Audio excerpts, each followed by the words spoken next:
How about now? Excellent. I'm Sean Keane, Director of Engineering at J&L Machine Company.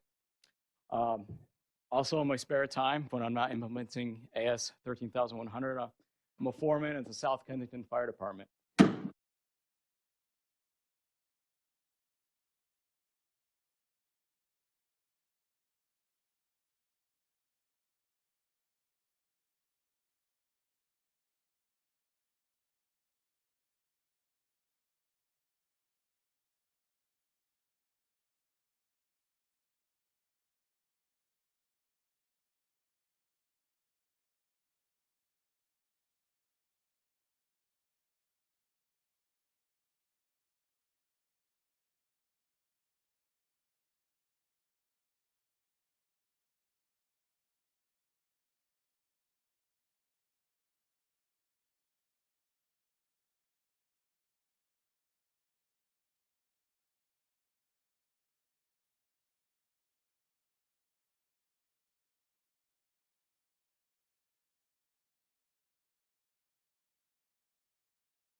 Most of our, wow, all right.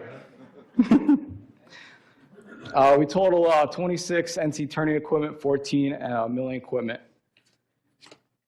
Mostly have Johnsford for turning and Morty Seiki for milling equipment. And we also incorporated 3 new machines with pallet changing capability for our milling. We also have our antiques from the 50s, our manual machining, manual lathes, manual milling. These are perfect for roughing out material. We also have honing, balance, Sutton barrel, 4 brand new Zeiss CMMs, 3 dot P machines, and also 2D data verifiers. We also have butterfly polish capability. Our machining is capable of 5/10 of a thousandths and even less sometimes. Our inspection is capable of measuring up to 1/10 of a thousandths. We consider AS 13100 a systematic way of controlling your process. J&L has been using these tools for the past 18 years, prior to me even getting there. We feel that contract review, identifying your risk up front, are key to this. We implement our FMEAs, control plans for all KC, PPAP, and new product. Do gauge R&R for all key characteristics. We do capability analysis for all our key characteristics, include our manufacturing characteristics, and key manager suppliers, and keep a good working relationship with them. We did our assessment. We're currently at about 86% compliant, and most of that is just procedure updates. We're already doing a lot of the items required for this spec. So it's just a little bit of paperwork we have to do to catch up. Part of planning, like I said, contract review, minimize your risk. Have engineering involved, production involved, quality involved. Have them all involved in your contract review. And most importantly, consult your operators, consult inspection. Get them involved. Identify all the risk in all hands meeting, production meeting, management reviews, and if necessary, keep an open dialogue with your customer. Go back and forth with the customer in the contract review phase, in the development phase. Go back. We can measure it this way. No, it's better to manufacture it this way. Have those communications in place. And look at your single points of failure. How many times have we had a supplier, special process, only supplier, and they're constantly late? Go back to your customer, see if there's other options for that. And a contract review, perfect time to start your FMEA and process flow diagram. For support, machine maintenance is vital. Your daily walkarounds is what you need to do. On-site maintenance, and have contracted maintenance come in. 6S, climate-controlled workspace. Keep clean. Clean shop, is a safe shop. Keep up to date on your training. Do the skills matrix. Skills matrix are great. You know where your gaps are and you know what employees might want to do more. And get people involved. Get them involved in the development phase. Get them involved in improvement. And include your operators, include your inspectors, all the corrective actions, improvements, and developing. MSAs are important. That's your gauge R&Rs. Make sure your gauges are capable for what you're measuring and what you're machining. And for data retention, try to make it easy. Try to make it digitalized. Make it easy so you can go back into data within minutes, not days. This makes it easier for yourself and for the customer.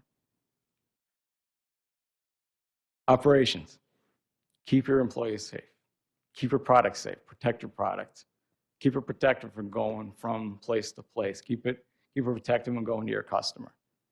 Like I said, clean shop is a great shop. I've gotten so many compliments on how well we keep our shop clean. I'm impressed myself. Again, keep a good working relationship with your customer and keep an open dialogue. For what we use for making operation sheets and controlling our processes, we should mostly use NX, SolidWorks, Mastercam for developing and for the option sheets. And we try to stay away from verbal communication. Verbal agreements. Yeah, definitely communication. Write things down. Especially for Pratt Whitney, you got to use the ESRI system. There's no verbal agreements. You don't know when someone leaves or someone forgets. Part of our AT process and improvement, we've implemented the PPAP process. We use Six Sigma.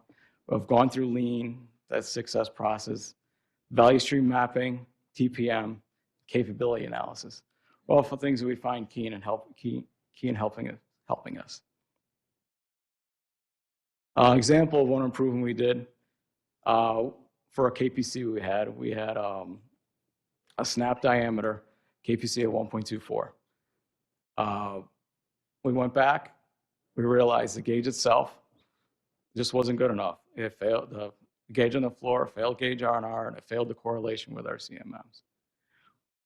We went back, quality manager Midik and the operator on the floor designed a new gauge, as you see on the screen here. That's the design they made themselves, and the operator literally made this gauge himself. Went back, and now we have a result of 1.9 for CPK. Example of how we utilize our employees on the floor. The results in this, we have a satisfied customer. They're pretty happy with us. We've had 98% on time for the past 6 months. We're 86% compliant to the AS13100 checklist. We've had 0 escapes in the past 12 months. A whole 2 QNs in the past 12 months. And we have 30 full PPAP approvals. So that's all I have. If anyone questions, you're welcome to come up to me at the end of the forum. And I'm going to invite Brandon up here from SKF Aerospace.